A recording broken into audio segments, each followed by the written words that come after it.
How to use grid layouts in Wix Studio. So in order to do that, what you can do is you can just find in here a blank space or a blank section that you want to add it into. You have in here this, and now we need to utilize this icons right here. So click on this plus icon in order to add an element.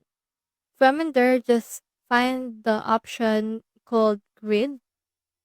And if you can find it, you can also just click on this search option in order to search for it as well. Alternatively, you can also choose in here this gallery option since gallery and grid is sort of the same as well. Just head over and click on an option.